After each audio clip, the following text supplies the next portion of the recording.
बिस्मिल्लाह वस्सलातु वस्सलामु अला रसूलिल्लाह। आज किस नंबर 37 है अकीदा ख़त्म नबूवत के हवाले से, और हम नबूवत की शराइत को बयान करें। और शर्त नंबर 10 है कि शर्त नंबर 10 है अदम तौरीस, यानी नबी अपने वालिदैन की जो जायदाद होती है उसमें वारिस नहीं बनता, और ना ही अपनी औलाद को माल का वारिस बनाता है। अंबिया अलैहिस्सलाम की जो मिरास है ये इल्म है, और रवाफी शियों ने भी अपनी किताबों में लिखा हुआ। आज हम इस हवाले से तफसील के साथ गुफ्तगू करेंगे, और शियों की किताब से भी साबित करेंगे कि नबी की जो विरासत होती है इल्म होता है, इल्म है, माल और जायदाद नहीं है।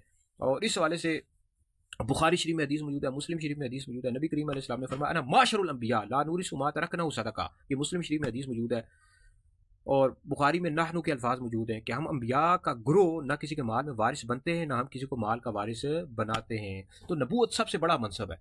तो अंबिया अलैहिस्सलाम दुनिया में माल जमा करने नहीं आते, और अंबिया अलैहिस्सलाम की शान के लायक नहीं है। वो इल्म का वारिस बनाते हैं, माल ना खुद जमा करते हैं और ना ही किसी को माल का वारिस बना कर जाते हैं। और ये बात अहले सुन्नत की तो किताबों में लिखी हुई है, जो रवाफी शी है ना उनकी किताबों में भी ये बात लिखी हुई है। जैसे शियों की किताब है असूल काफ़ी, इनकी बहुत बड़ी किताब है असूल काफ़ी, उसमें भी उन्होंने ये हदीस नकल की कि नबी करीम अलैहिस्सलाम ने फरमाया इन्नल उलमा वरसतुल अंबिया, बेशक उलमा उलमा अंबिया अलैहिस्सलाम के वारिस हैं, और अंबिया अलैहिस्सलाम दिरहम और दिनार का वारिस नहीं बनाते, वो हदीस का वारिस बनाते। ये सूले काफ़ी पढ़ो। इस तरह शियों की किताब है अल इख्तिसास, उसमें भी ये लिखते हैं कि इन्नल उलमा वरसतुल अंबिया, कि उलमा अंबिया अलैहिस्सलाम के वारिस हैं, कि बेशक जो अंबिया अलैहिस्सलाम होते हैं ये दिरहम और दिनार का वारिस नहीं बनाते, बल्कि इल्म का वारिस बनाते। वो शियो अपनी किताबों को पढ़ लो, अपनी किताबों में देख लो, उसमें बात लिखी हुई है। तो इस हवाले से याद रखें कि रवाफी शियों को ये बात पता है, उनको ये बात मालूम है, और इनके बड़े बड़े जो उलमा हैं जो मजालिस में आकर बड़ी बड़ी बातें करते रहते हैं। और अमीरुल मोमिनीन खलीफातुर रसूल अफजलुल खल्क बाद रसूल हज़रत सैयदना अबू बकर सिद्दीक अकबर रज़ियल्लाहु तआला अन्हु, जो नबी करीम अलैहिस्सलाम अंबिया अलैहिस्सलाम के बाद सबसे अफजल है, सहाबा से भी अफजल है, अहले बैत से भी अफजल है। उन पर लान तान करते हैं कि उन्होंने सैयदा पाक रज़ियल्लाहु तआला फातिमा ज़हरा रज़ियल्लाहु तआला अन्हा को बाग फदक नहीं दिया था। उनको ये बात पता है रवाफी शियों के बड़े बड़े उलमा को कि सिद्दीक अकबर रज़ियल्लाहु तआला अन्हु का ये फैसला दुरुस्त था। उन्होंने हदीस पेश की थी, हज़रत सैयदा पाक ने तो कुरान पाक की आयत पेश की थी, सिद्दीक अकबर रज़ियल्लाहु तआला अन्हु ने हदीस पेश की थी, यही ला नूरिसु मा तरकनहु सदका।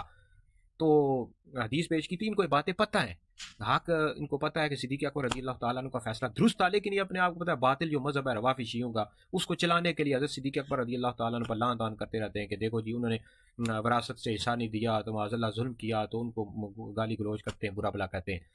तो ये इनको ये बातें पता है कि फैसला सिद्दीक अकबर रज़ियल्लाहु तआला अन्हु का दुरुस्त था। तो बाकी दूसरी बात यह है कि इस हवाले से याद रखें कि हज़रत सैयदना सिद्दीक़ अकबर रज़ियल्लाहु तआला अन्हु ने हदीस रसूल पेश की थी, यही ला नूरिसु मा तरकनहु सदका वाली, और हज़रत सैयदा फातिमा ज़हरा रज़ियल्लाहु तआला अन्हा ने कुरान पाक की आयत पेश की थी। ठीक है, तो इस हवाले से खता किसी तरफ नहीं आई। बाज़ लोग, एक हमारे कालिम थे अहले सुन्नत के, उन्होंने कहा हज़रत सैयदा फातिमा ज़हरा रज़ियल्लाहु तआला अन्हा से खता इज्तिहादी, ये अहले सुन्नत का मौक़िफ़ नहीं है, मुसलमान नज़रिया नहीं है। ठीक है, बस ये सैयदा पाक ने कुरान पाक की आयत पेश की, उन्होंने हदीस रसूल आगे से पेश कर दिया, मामला ख़त्म हो गया। और हज़रत सैयदा फातिमा जो थी हज़रत सिद्दीक़ अकबर रज़ियल्लाहु तआला अन्हु से राज़ी भी थी, और उनका नमाज जनाजा भी सिद्दीक़ अकबर रज़ियल्लाहु तआला अन्हु ने पढ़ा। इस वाले से हमारी तफसीर के साथ बाग फतह के वाले से वीडियोज़ मौजूद हैं, डॉक्टर मुफ्ती दानिश शादी यूट्यूब चैनल पर मौजूद हैं, आप सुन लें। इस तरह हमारे हदीस दारुल इफ्ता अहले सुन्नत का फतवा भी मौजूद है कि हज़रत सैयदा फातिमा ज़हरा रज़ियल्लाहु तआला अन्हा से इस वाले से खता इज्तिहादी नहीं हुई, और यही अहले सुन्नत का मौक़िफ़ है कि उनसे खता इज्तिहादी नहीं। और सिद्दीक़ अकबर रज़ियल्लाहु तआला अन्हु न गासिब थे न ज़ालिम थे, उन्होंने हदीस रसूल पेश की थी।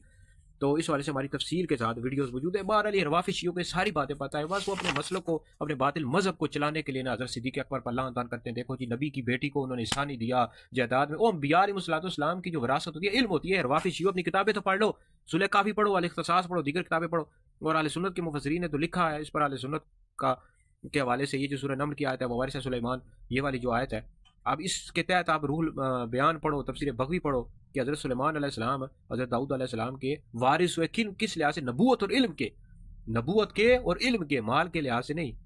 तो ये रूहुल बयान में, तफसीर बगवी सब में मौजूद है। भाई रवाफी शियों ने भी लिखा हुआ है कि अंबिया अलैहिस्सलाम की विरासत इल्म है, माल नहीं है, जायदाद। या अंबिया का जो मनसब है बहुत बड़ा है, वो माल जमा करने नहीं आती, इसी वजह से नबी करीम अलैहिस्सलाम पर कभी ज़कात फ़र्ज़ ही नहीं हुई, हज़ूर ने माल ही कभी नहीं जमा किया। तो बहरहाल बाग फतह के हवाले से बहुत लंबी और गलत गुफ्तगू करते हैं रवाफी शी, अपनी मजालिस में गलत बातें करते रहते हैं, हज़रत सिद्दीक़ अकबर पर लान तान करते हैं, उनको बुरा भला कहते हैं। तो याद रखें हज़रत सैयदना सिद्दीक़ अकबर रज़ियल्लाहु तआला अन्हु को बुरा भला कहने वाला दोज़खी है, और अहले सुन्नत व जमात से खारिज है। और अहले सुन्नत का ये अकीदा है कि अंबिया के बाद सबसे अफजल हज़रत अबू बकर सिद्दीक़ है, फिर दूसरा नंबर हज़रत उमर का है, फिर उस्मान गनी है, फिर मौला अली का चौथा नंबर है।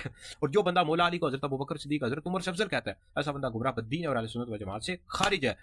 اور اس والے سے ہماری ویڈیوز موجود ہے. تو بہرحال سیدہ فاطمہ زہرا رضی اللہ تعالیٰ عنہ یہ صدیق اکبر رضی اللہ تعالیٰ عنہ سے راضی تھی اور ان کا نماز جنازہ بھی صدیق اکبر نے پڑھایا. اور خطۂ اجتہادی بھائی کسی طرف نہیں ہے. اور ہمارے عالم نے کہا تھا ان سے غلطی ہوگی, پھر انہوں نے رجوع کر لیا ہے. تو انہوں نے کہا تھا کہ سیدہ پاک سے خطۂ اجتہادی ہوگی, اہل سنت کا موقف نہیں ہے, نہ ہی مسلمان نظریہ ہے. تو اس والے سے بھی ہمارے فتویٰ موجود ہیں. تو بہرحال ہم قادیانیوں, مرزائیوں, احمدیوں کا علمی تعاقب کر رہے ہیں. یہ غلام محمد قادیانی دجال کے جو پیروکار ہیں, کافر اور مرتد ہیں, اسلام سے خارج ہیں. تو قادیانیوں ہم تمہیں ننگا کرتے رہیں گے. ہم نبوت کی شرائط کو بیان کر رہے ہیں. اب مزید ختم نبوت کے بارے سے ہم دلائل دے رہے ہیں. ہماری ویڈیوز موجود ہیں, فتویٰ موجود ہیں, کتاب بھی شائع کریں گے. اور قادیانیوں, مرزائیوں کا علمی تعاقب کرتے رہیں گے. ہم اور ہماری نسلیں قیامت تک نبی کریم علیہ السلام کا ہی کلمہ پڑھیں گے. نبی کریم علیہ السلام حضرت محمد مصطفیٰ صلی اللہ علیہ وسلم اللہ رب العزت کے آخری نبی ہے, جو آپ علیہ السلام کے بعد کسی کے لیے بھی نبوت مانتا ہے, ایسا بندہ کافر اور مرتد ہے, اسلام سے خارج ہے.